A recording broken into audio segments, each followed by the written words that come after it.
Hi there, my name is Craig Thompson. I'm the Vice President of New Markets at Finisar. I'm here today to talk about a new software initiative that Finisar is driving and supporting into the networking industry, known as Open Optical Monitoring.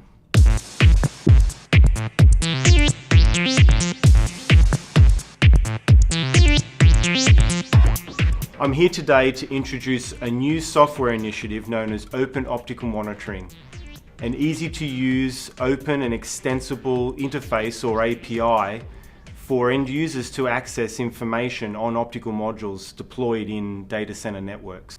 In recent history, access to this sort of information was difficult. It was only available through closed proprietary systems with closed proprietary software stacks. With the growth and popularity of open networking stacks, we've now had the opportunity to open this sort of information up to the end user data center operator. And open optical monitoring is an important piece of that effort. Open optical monitoring has been recently adopted by the Open Compute project as an OCP accepted project, and its adoption and use is picking up quickly within the industry. So let me talk a little bit about open optical monitoring. OOM is software. It's a Python package that provides a standard API to read from and write to optical modules. The software provides a consistent decoding and encoding of data stored in memory in an optical module via a set of defined key value pairs. The API can be installed on any network operating system, on any switch, and can be used to access data from any vendor's module or module type. The software and API is open source, it's easy to maintain and easy to extend. So what can open optical monitoring be used for? It can be used to track inventory of optical modules in the network. It can be used to provide health monitoring of the optical layer. It can be used to diagnose and isolate connectivity issues in the data center. And lastly, and perhaps most powerful, open optical monitoring can be used to expose new and exciting features that come out in the future.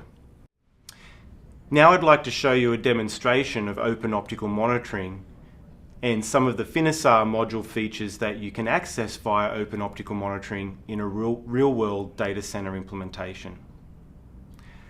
In the demonstration here, what we have are two switches, two EdgeCore AS5712 switches with 10 gig and 40 gig Ethernet ports. One of these switches is running Cumulus network operating system, the other is running Open Network Linux. Both of these switches have open optical monitoring software installed on them. What you see on the screen here is representative of a remote terminal, a laptop that is also running open optical monitoring and is connected to the switches via a JSON interface. Here we have the software architecture diagram for open optical monitoring. At the bottom of the screen, you see various physical switches with different Linux-based network operating systems. Each operating system has a different way of presenting the data from the optical module. And so therefore we've had to design the architecture to accommodate a number of different shim layers, which are indicated here in yellow. In this particular case, we're using sysfs shim for the Cumulus network operating system and an ONLP shim for ONL. The southbound API for OOM takes that I/O information and presents it to the decode library. The library then decodes that information in a natural way and presents it to the OOM northbound API, where a customer agent or a customer application can interpret and present that data. I'll now present an alternate architecture that includes transport of the data over a network interface. Here, the switch side encodes the data, sends it over the network using any number of network protocols. In this particular case, we're using JSON. It could be a RESTful API to the server side, where the decode library is then used to decode the information and present it to the end user application.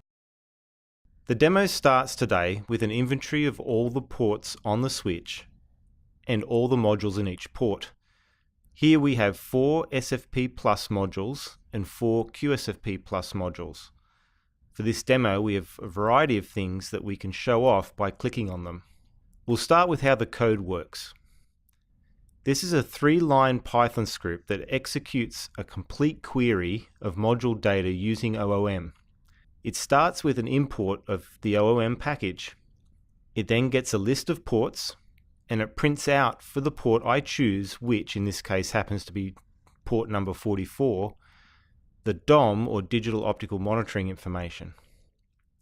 The DOM information is receive power, temperature, laser bias, power, and voltage. So very quickly you get a Python dictionary of information about the module. Let's put that away. We have a variety of keys that are available for each module. Different keys for different module types, in fact. There are a lot of keys that are available, in fact over 200 keys for a QSFP Plus module, with more being added. The Python programmer specifies the key that they are interested in and gets back the data from the module for that key. So how do you use this? We'll take a look at what we call the DOM or digital optical monitoring status.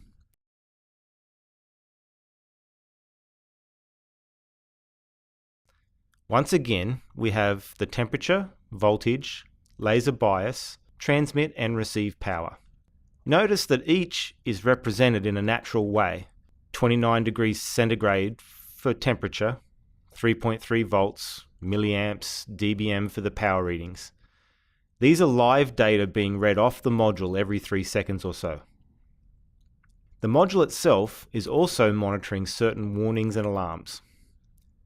For example, the temperature has a high temperature alarm, a high temperature warning, a low temperature warning, and a low temperature alarm. These 4 alarms and warnings are being monitored by the module itself. We'll see later how we can trigger some useful effects. I'll put that away. Let's take a look at Connectivity Diagnostics, which is the Finisar feature that is special and unique. OOM can handle unique and special features such as Connectivity Diagnostics, and here we can see how the overall architecture works. What we're going to do is turn on the alarm light on one of the switches. The result is, on the screen, that you'll see the flashing light indicating an alarm state. Its partner actually has its light on as well, on the other side of the link, so that the data center operator can see which switch the management operator has lit up. So in effect, the management operator can say, here's the module I need you to work on. There's another way to activate this feature, pushing it by hand. We'll monitor this screen while we actually push the button by hand. Pushing the button allows the data center operator to find the other end of the module. This is called the link finder mode.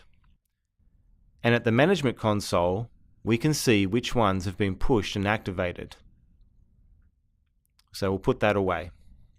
Let's bring up the DOM information for this screen, because this data can also be triggered by the device itself. This is the DOM data with the temperature, power, voltage, etc. We're going to watch the temperature over here. The temperature of this device is 26 degrees right now. Now we're going to adjust the low temperature warning to 24 degrees. When the temperature goes below 24 degrees, the alarm is going to trigger. The red light on the console will tell us that the alarm is triggered. The lights will begin to flash to indicate an alarm. I will now go ahead and blast the modules with cold air, and we'll watch the temperature here as it drops. 26, 25, it's now dropping.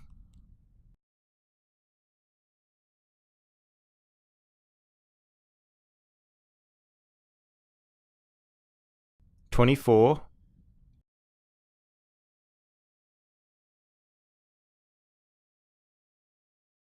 and there we go, the alarm is triggered.